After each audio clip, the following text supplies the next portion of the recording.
Alright, I figured I'd go ahead and do a cold start on this one since it's starting to get cold and, you know, it's that season. Man, I did a really terrible job parking that one the other day, but nah. Right. It's a little dirty in here, but it is 33 degrees out. This has not been started in probably a week. So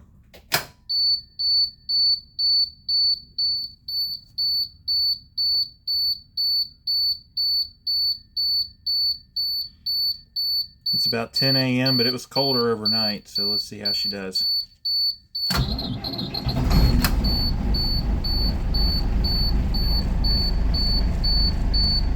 Not bad.